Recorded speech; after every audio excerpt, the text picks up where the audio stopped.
Hi, ഞാൻ doctor പ്രിയ, Q1 health കെയറിലെ homoeopathic ഫിസിഷ്യനാണ്.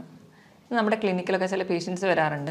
ബി.പിക്ക് continuous ആയിട്ട് മരുന്ന് കഴിക്കുന്നുണ്ട്, പക്ഷേ ബി.പി കൺട്രോൾ ആവുന്നില്ല. അതുപോലെ കാൽപാദത്ത്, അതുപോലെ മുഖത്തൊക്കെ നീരൊക്കെ ആയിട്ട്. ഇതൊക്കെ ഒരു പരിധിവരെ വൃക്കകൾക്കുള്ള രോഗങ്ങൾക്കുണ്ടാവാം. ഇന്ന് നമുക്ക് എന്തൊക്കെ ലക്ഷണങ്ങളാണ് ശരീരം കാണിക്കുന്നത് വൃക്കരോഗങ്ങളുണ്ടെങ്കിൽ എന്ന വിഷയത്തെക്കുറിച്ച് സംസാരിക്കാം.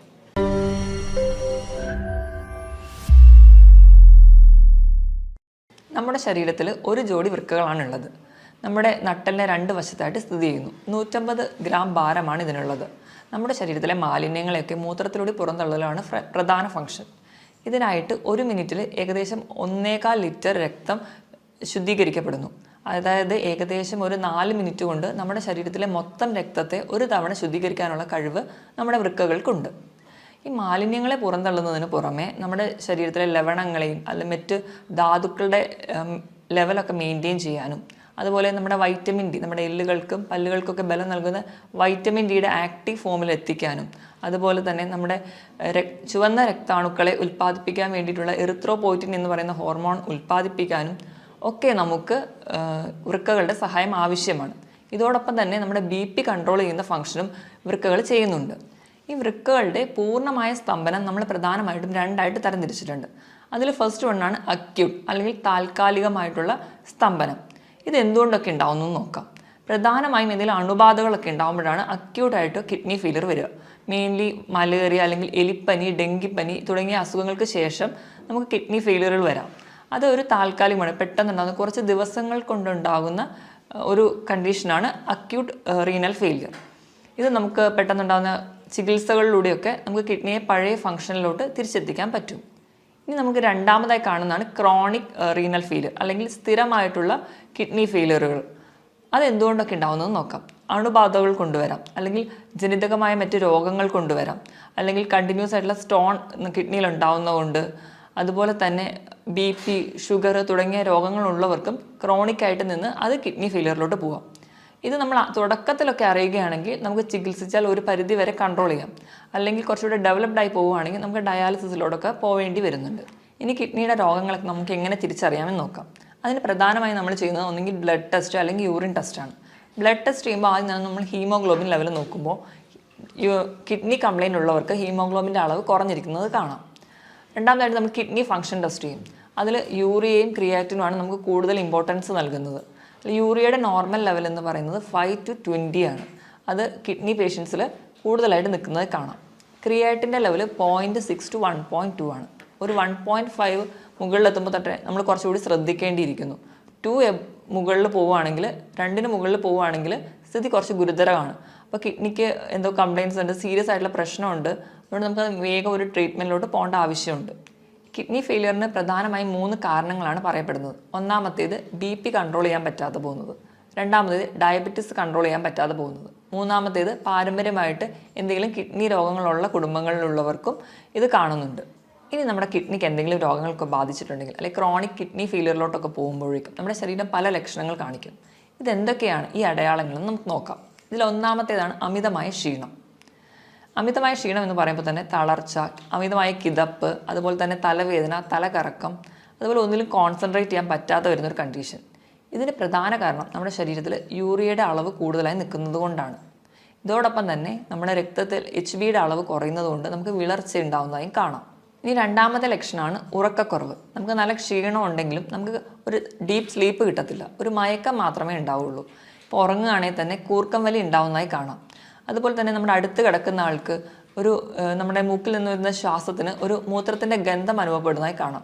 ഇതിന് കാരണവും നമ്മുടെ രക്തത്തിൽ യൂറിയയുടെ അളവ് കൂടുതലായി നിൽക്കുന്നത് കൊണ്ടാണ്. മൂന്നാമത് നമ്മുടെ ശരീരം കാണിക്കുന്ന ഒരു ലക്ഷണമാണ് സ്കിന്നിനുണ്ടാകുന്ന ചേഞ്ചസ്. സ്കിന്നിന് പ്രത്യേകിച്ച് ഒരു കോസ് ഒന്നും ഇല്ലാതെ സ്കിന്നിന് ഭയങ്കരമായിട്ട് ചൊറിച്ചിൽ വരാം. പ്രധാനമായും നമ്മുടെ കാൽമുട്ടിന് താഴെയുള്ള ഭാഗത്താണ് ചൊറിച്ചിൽ കാണാറ്. ഇപ്പോൾ ഡയബറ്റീസും കൂടെയുള്ള കിഡ്നി പേഷ്യൻസിനാണെങ്കിൽ ഇതിൽ കാലിൻ്റെ ആ ഭാഗത്ത് കറുത്ത നിറം കൂടി കാണാം. ഇതിന് കാരണം മൂത്രത്തിലൂടെ നമ്മുടെ പോയിസണസ് ആയിട്ടുള്ള സബ്സ്റ്റൻസ് ഒന്നും പുറന്തള്ളാതെ അത് നമ്മുടെ രക്തത്തിലായി തന്നെ നിൽക്കുന്നത് കൊണ്ടാണ് ഇങ്ങനെ ചൊറിച്ചിലും അതുപോലെ ഈ കറുത്ത നിറമൊക്കെ കാണുന്നത്. നാലാമതായി ശരീരം കാണിക്കുന്ന ഒരു ലക്ഷണമാണ് ഇടയ്ക്കിടയ്ക്ക് മൂത്രം ഒഴിക്കാനുള്ള ഒരു ടെൻഡൻസി. പക്ഷേ നമുക്ക് മൂത്രം ഒഴിക്കാനൊക്കെ പോയി ഇരുന്നാലും മൂത്രം പോകത്തില്ല. ആ ഒരു ടെൻഡൻസി മാത്രമേ കാണിക്കുള്ളൂ. ഇത് കൂടുതലായും കാണുന്നത് രാത്രി സമയത്താണ്. അഞ്ചാമതായി കാണുന്ന ഒരു ഫീച്ചറാണ് മൂത്രത്തിൽ കലക്കലായിട്ട് കാണുന്നത്. അതായത് നമ്മുടെ മൂത്രത്തിൽ ബ്ലഡ് കൂടി മിക്സ് ചെയ്തിട്ട് പോകും. ചിലപ്പോൾ മൂത്രം ഒഴിക്കുന്നതിൻ്റെ തുടക്കത്തിൽ കുറച്ച് ബ്ലഡ് പോകും, അത് കഴിഞ്ഞിട്ടായിരിക്കും മൂത്രം പോകുന്നത്. അല്ലെങ്കിൽ ഒരു കലങ്ങിയ സ്റ്റേറ്റിലായിരിക്കും കാണുക. നമ്മൾ ചെളി വെള്ളത്തിൽ കുഴച്ച പോലെ ഒരു കലങ്ങിയ അവസ്ഥയിൽ ആണ് യൂറിൻ പോവാറ്. നമ്മൾ എത്ര വെള്ളം കുടിച്ചാലും ഇതൊരു കലക്കലായി തന്നെ തുടരുന്നെങ്കിൽ അതെന്തെങ്കിലും ഒരു കിഡ്നി ഡിസീസ് ഉള്ളവരിലാണ് കൂടുതലായും കാണുന്നത്. ആറാമതായി കാണുന്ന ഒരു ഫീച്ചറാണ് മൂത്രത്തിൽ പതയായിട്ട് കാണുന്നത്. അത് നമ്മുടെ മുട്ടയുടെ വെള്ളയൊക്കെ എടുത്ത് അടിച്ച് പതപ്പിച്ച് കഴിഞ്ഞാൽ നമ്മുടെ പാത്രത്തിൻ്റെ സൈഡിൽ ഇങ്ങനെ കുമിള പോലെ പറ്റി പിടിച്ചിരിക്കുന്നില്ലേ, ആ ഒരു സ്റ്റേറ്റിൽ നമ്മുടെ മൂത്രം പോകുമ്പോൾ കാണാൻ പറ്റും. അതുപോലെ കുമിളകളൊന്നും പൊട്ടാതെ പതയായിട്ട് തന്നെ നിൽക്കുന്നുണ്ടെങ്കിൽ അതും ഒരു കിഡ്നി ഡിസീസിനുള്ള ഒരു അടയാളമായിട്ട് കാണുന്നു. ഇനി ഏഴാമതായി ശരീരം കാണിക്കുന്ന ഒരു ലക്ഷണമാണ് കണ്ണിന് ചുറ്റുമുള്ള തടിപ്പ്, അല്ലെങ്കിൽ നമ്മൾ അതിനെ പഫിനെസ് എന്ന് പറയും. ഇതിന് പ്രധാന കാരണം എന്ന് വെച്ച് കഴിഞ്ഞാൽ നമ്മുടെ ശരീരത്തിന് ആവശ്യമായിട്ടുള്ള പ്രോട്ടീനുകൾ കിഡ്നി വഴി പുറന്തള്ളുകയും അതിന് പകരം പോയിസണസ് ആയിട്ടുള്ള സബ്സ്റ്റൻസ് രക്തത്തിൽ അടിയുന്നതും കൊണ്ടാണ്. നമ്മൾ കിഡ്നി വഴി നമ്മുടെ ശരീരത്തിന് ആവശ്യമുള്ള പ്രോട്ടീൻ പോകുന്നതിനോടൊപ്പം തന്നെ നമ്മുടെ മസിലുകളിലുള്ള പ്രോട്ടീനും അവ പുറന്തള്ളുന്നു. അപ്പോൾ നമ്മുടെ മസിൽസൊക്കെ കുറച്ചുകൂടി വീക്കാവും. അതുപോലെ കിഡ്നി പേഷ്യൻസൊക്കെ ഇങ്ങനെ മെലിഞ്ഞ് വരുന്നതായിട്ട് നമുക്ക് കാണാം. ഇനി എട്ടാമതായിട്ട് ശരീരം കാണിക്കുന്ന ഒരു ഫീച്ചറാണ് കാൽപാദത്തിലൊക്കെ നീരുണ്ടാവുന്നത്. ഇതിന് പ്രധാന കാരണം എന്ന് വെച്ചിട്ടുണ്ടെങ്കിൽ നമ്മുടെ കിഡ്നിയുടെ എന്തെങ്കിലും ഡിസീസസ് വന്ന് കിഡ്നി ഫെയിലിയർ ആയിട്ടുണ്ടെങ്കിൽ നമ്മൾ വേണ്ടത്ര രീതിയിൽ ബ്ലഡൊക്കെ ഒന്നും പ്യൂരിഫൈ ചെയ്യാതെ പോകും. അപ്പോൾ ഈ ഫ്ലൂയിഡ് എല്ലാം കൂടി റിട്ടെയിൻ ചെയ്യുന്നതുകൊണ്ട് ഫ്ലൂയിഡ് ഇങ്ങനെ കെട്ടിക്കിടക്കുന്നതുകൊണ്ടാണ് കാൽപാദത്തിന് നീര് വരിക. പല കാരണങ്ങൾ കൊണ്ട് നമുക്ക് കാലിലൊക്കെ നീര് വരാം. ചില സന്ധിവാതങ്ങൾ കൊണ്ടുവരാം, അല്ലെങ്കിൽ യൂറിക് ആസിഡിൻ്റെ പ്രശ്നം കൊണ്ടൊക്കെ വരാം. പക്ഷേ ഈ നീരും നമ്മുടെ കിഡ്നി ഡിസീസിനുള്ള നീരും രണ്ടും രണ്ടായിരിക്കും. നമ്മൾ ചിലപ്പോൾ കാല് തൂക്കിയിടുമ്പോഴേക്കും ഈ കിഡ്നി ഡിസീസ് ഉള്ളവർക്ക് നീര് പെട്ടെന്ന് വരുന്നത് കാണാം. അതുപോലെ തന്നെ നമ്മൾ കാല് പൊക്കി വെച്ചതുകൊണ്ട് ഈ നീര് പെട്ടെന്ന് കുറയുന്നതായിട്ട് കാണാൻ പറ്റില്ല. ഇത് തന്നെ വെച്ച് നമുക്ക് ഡിഫറൻഷ്യേറ്റ് ചെയ്യാം, ഇത് കിഡ്നി ഡിസീസസ് കൊണ്ടാണോ അതോ മറ്റ് സന്ധി രോഗങ്ങൾ കൊണ്ടാണോ ഉണ്ടാവുന്നതെന്ന്. ഒമ്പതാമതായി ശരീരം കാണിക്കുന്ന ഒരു ലക്ഷണമാണ് വിശപ്പില്ലായ്മ. നമ്മൾ എത്ര പട്ടിണി കിടന്നാലും നമുക്ക് പ്രത്യേകിച്ച് ഒരു വിശപ്പൊന്നും തോന്നത്തില്ല. അതുപോലെ തന്നെ മറ്റു ചിലർക്കാണെങ്കിൽ ഭക്ഷണം കാണുമ്പോൾ അല്ലെങ്കിൽ ഭക്ഷണത്തിൻ്റെ സ്മെല്ലടിക്കുമ്പോഴേക്കും ഓക്കാനവും ഉണ്ടാവും. ഇതിന് കാരണവും നമുക്ക് ശരീരത്തിലെ യൂറിയയുടെ അളവ് കൂടുമ്പോൾ അത് കിഡ്നിക്ക് മുകളിൽ കരളിനെയും ബാധിക്കുന്നു. അതുവഴിയാണ് നമുക്ക് വിശപ്പില്ലായ്മ ഉണ്ടാവാനുള്ളൊരു കാരണം. ഇനി അവസാനത്തെ ലക്ഷണമാണ് മസിൽ ക്രാംസ്, അല്ലെങ്കിൽ മസിൽസിൻ്റെ കോച്ചിപ്പിടുത്തം. ഇതിന് കാരണം നമ്മുടെ കിഡ്നി വഴി കാൽസ്യത്തിൻ കൂടുതലായിട്ട് പുറന്തള്ളുകയും അതുപോലെ പൊട്ടാസ്യം രക്തത്തിൽ കൂടുന്നതും കൊണ്ടാണ് നമുക്ക് കോച്ചിപ്പിടുത്തമൊക്കെ ഉണ്ടാവുന്നത്. ഈ മുകളിൽ പറഞ്ഞ 10 ലക്ഷണങ്ങളിൽ 3 മുതൽ 4 ലക്ഷണങ്ങൾ തുടർച്ചയായിട്ട് ഒരു രോഗിയിൽ തന്നെ കാണുന്നുണ്ടെങ്കിൽ നമ്മളത് ശ്രദ്ധിക്കേണ്ടതാണ്.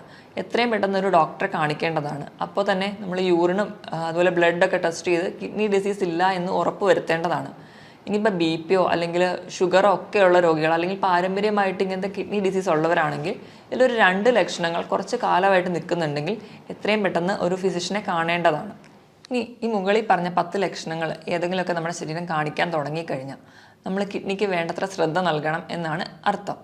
അപ്പം എന്തൊക്കെ ലൈഫ് സ്റ്റൈൽ ചേഞ്ചസ് ആണ് വരുത്തേണ്ടതെന്ന് നോക്കാം. ഇതിൽ ഒന്നാമതാണ് ധാരാളം വെള്ളം കുടിക്കുക. ഒരു ഹെൽത്തി ആയിട്ടുള്ള ഒരാളാണെങ്കിൽ ദിവസം ഒരു 3 ലിറ്റർ വെള്ളം കുടിക്കുക, അതായത് ഒരു 15 ഗ്ലാസ് വെള്ളമെങ്കിലും കുടിക്കണം. ഇപ്പോൾ കിഡ്നി ഡിസീസൊക്കെ സ്റ്റാർട്ട് ചെയ്തു പക്ഷേ ഡയാലിസിസിലോട്ടൊന്നും എത്തിയിട്ടില്ലാത്ത ഒരാളാണെങ്കിൽ വെള്ളം കുടിക്കുന്നതിൻ്റെ അളവും മൂത്രം ഒഴിക്കുന്നതിൻ്റെ അളവും തമ്മിൽ ഒരു അനുപാതമുണ്ട്. അവരൊഴിക്കുന്ന മൂത്രത്തിൽ നിൻ്റെ കൂടെ ഒരു 600 മില്ലി കൂടി കൂട്ടിയിട്ട് വേണം അവർ വെള്ളം കുടിക്കാൻ. ഇപ്പം 2 ലിറ്ററാണ് ഒരാൾ ഒഴിക്കുന്ന മൂത്രമെങ്കിൽ അവർ കുടിക്കേണ്ട വെള്ളത്തിൻ്റെ അളവ് 2600 മില്ലി ലിറ്ററാണ്. രണ്ടാമതായിട്ട് പുകവലി പൂർണ്ണമായി നിർത്തുക. അതിന് ഒന്നാമത്തെ പറയുന്ന കാരണം എന്ന് വെച്ചിട്ടുണ്ടെങ്കിൽ നമ്മൾ പുകവലി ഉള്ളവരിൽ ഓക്സിജൻ ക്യാരിയിങ് കപ്പാസിറ്റി, ഓക്സിജൻ്റെ അളവ് കുറയുന്നതായിട്ട് കാണാം.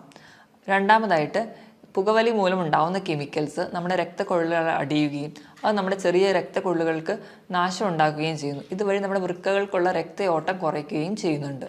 അതുപോലെ തന്നെ ഈ പുകവലി ഉള്ളവരിലാണ് കൂടുതലായിട്ടും ഇപ്പോൾ കിഡ്നി ക്യാൻസേഴ്സും അല്ലെങ്കിൽ മറ്റ് ഗ്രോത്തുകളും കിഡ്നിയിൽ ഉണ്ടാകുന്നത് കൂടുതലായി കാണുന്നത് പുകവലി ഉള്ളവരിലാണ്. മൂന്നാമതായിട്ട് മദ്യപാനം, അതുപോലെ തന്നെ പ്രിസർവേറ്റീവ്സ് ആഡ് ചെയ്തിട്ടുള്ള ഡ്രിങ്ക്സും സോഫ്റ്റ് ഡ്രിങ്ക്സൊക്കെ പൂർണ്ണമായി നിർത്തുക. ഈ മദ്യപാനം ഒക്കെ ഉള്ളവരിൽ ഇലക്ട്രോലൈറ്റ് ബാലൻസ്, അതായത് നമ്മുടെ ധാതുക്കളുടെയും ലവണങ്ങളുടെയൊക്കെ ബാലൻസ് പ്രോപ്പറായിട്ട് കാണില്ല. അതുപോലെ തന്നെ ശരീരത്തിന് വേണ്ട ആവശ്യമായിട്ടുള്ള വെള്ളം ഈ മദ്യപാനികളിൽ കുറവായിട്ട് കാണാം. അവർക്ക് ഡീഹൈഡ്രേഷൻ കൂടുതലായിട്ട് കാണുന്നുണ്ട്. നാലാമതായിട്ട് അമിതവണ്ണം, ഓവർ വെയിറ്റ് ഒക്കെ ഉണ്ടെങ്കിൽ അത് മാക്സിമം കൺട്രോൾ ചെയ്യാൻ ശ്രദ്ധിക്കണം.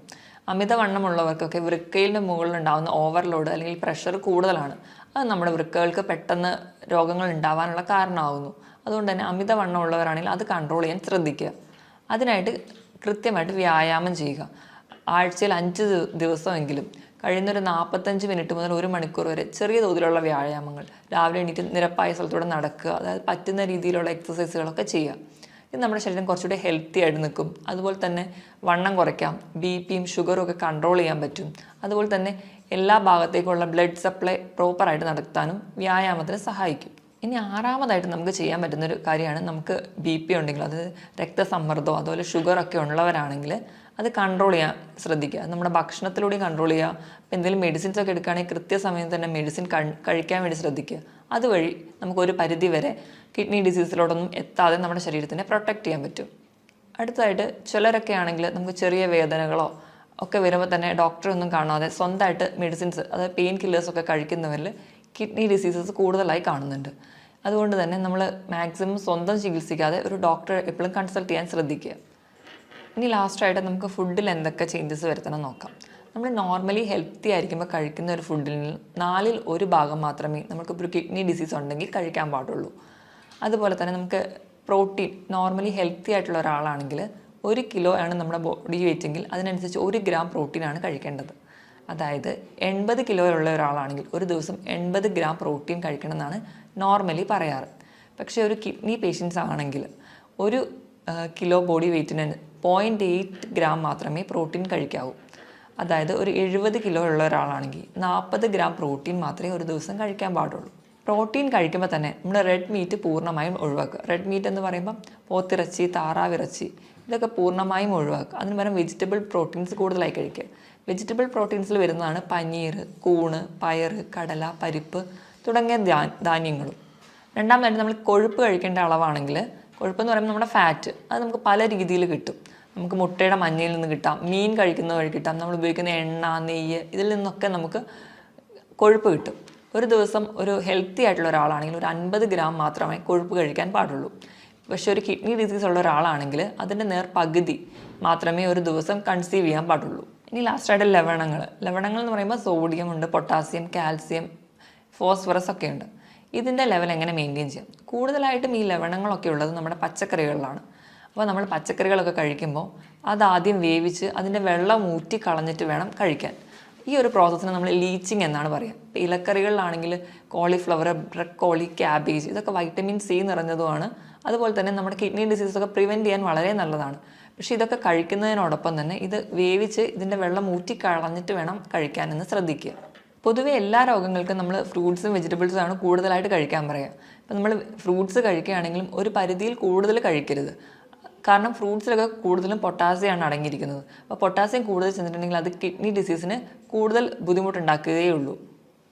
അപ്പോൾ പൊട്ടാസ്യം കുറഞ്ഞുള്ള ഫ്രൂട്ട്സാണ് ആപ്പിൾ, പൈനാപ്പിൾ, അതുപോലെ തന്നെ ബെറി. ഇതിലൊക്കെ പൊട്ടാസ്യം വളരെ കുറവാണ്. ഇതൊക്കെ കൂടുതലായിട്ടും കഴിക്കാൻ വേണ്ടി ശ്രദ്ധിക്കുക. അതുപോലെ പേരയ്ക്ക പൊട്ടാസ്യം കുറഞ്ഞൊരു ഫ്രൂട്ടാണ്. ഇനി പൊട്ടാസ്യം കുറച്ച് കൂടുതലായിട്ട് നിൽക്കുന്ന ഫ്രൂട്ട്സുകളാണ് മാതളം, അതുപോലെ ഓറഞ്ച്, ഏത്തപ്പഴം, അതുപോലെ കരിക്കിലും പൊട്ടാസ്യം കൂടുതലായിട്ട് നിൽക്കുന്നുണ്ട്. കരിക്കൊക്കെ കിഡ്നി പേഷ്യൻസ് സ്ഥിരമായിട്ട് ഉപയോഗിക്കാതിരിക്കുന്നതാണ് നല്ലത്. ഇനിയിപ്പോൾ നമ്മൾ ഏത്തപ്പഴമൊക്കെ കഴിക്കുകയാണെങ്കിൽ അത് പുഴുങ്ങി കഴിക്കുമ്പോൾ പൊട്ടാസ്യം ഒരുപാട് വെള്ളത്തിലൂടെ നഷ്ടപ്പെടുന്നുണ്ട്. അപ്പോൾ കുറച്ചും കൂടി കിഡ്നി ഡിസീസ് ഉള്ളവർ ഏത്തപ്പഴമൊക്കെ പുഴുങ്ങി കഴിക്കുന്നതാണ് കുറച്ച് കൂടുതൽ ബെറ്റർ. ഇനി ഉപ്പിൻ്റെ അളവ് പറയുകയാണെങ്കിൽ കിഡ്നി പേഷ്യൻസ് ഒക്കെ ഉണ്ടെങ്കിൽ ഒരു 4 ഗ്രാമിൽ കുറവ് ഉപ്പ് മാത്രമേ ഒരു ദിവസം ഉപയോഗിക്കാൻ പാടുള്ളൂ. ഇപ്പം നമ്മുടെ വീട്ടിലൊക്കെ ആരെങ്കിലും കിഡ്നി പേഷ്യൻസ് ഒക്കെ ഉണ്ടെങ്കിൽ നമ്മൾ ഭക്ഷണം പാചകം ചെയ്യുമ്പോൾ എപ്പോഴും ഉപ്പിടാതെ പാചകം ചെയ്യുക. എന്നിട്ട് അവർക്ക് വേണ്ടിയിട്ടുള്ള ഒരു പോർഷൻ മാറ്റി വെച്ച് അതിൽ വളരെ കുറച്ച് ഉപ്പ് മാത്രം ചേർക്കുക. എങ്കിൽ മാത്രമേ നമുക്ക് ആ ഉപ്പിൻ്റെ ലെവൽ മെയിൻറ്റെയിൻ ചെയ്യാൻ പറ്റുള്ളൂ. നമുക്കറിയാം നമ്മൾ സയൻസും അല്ലെങ്കിൽ മെത്തേഡ്സൊക്കെ ഇത്രയും ഡെവലപ്ഡ് ആയിട്ട് നിൽക്കുന്ന ഒരു സ്റ്റേജിലാണെങ്കിൽ പോലും കിഡ്നിയെ പോലെ തന്നെ ഏറ്റവും ചെറിയ മൈന്യൂട്ടായിട്ടുള്ള മാലിന്യങ്ങൾ പോലും പുറന്തള്ളാൻ പറ്റുന്ന ഒരു മെക്കാനിസം അല്ലെങ്കിൽ ഒരു മെഷീനും ഇന്ന് വരെ കണ്ടുപിടിക്കാൻ പറ്റിയിട്ടില്ല. ഇപ്പോൾ ഡയാലിസിസ് മെഷീൻസും ഒക്കെ ഉണ്ടെങ്കിലും അതും ഒരു കിഡ്നി ഫങ്ഷൻ ചെയ്യുന്ന പോലെ നമുക്ക് ഫങ്ഷൻ ചെയ്യാൻ പറ്റത്തില്ല.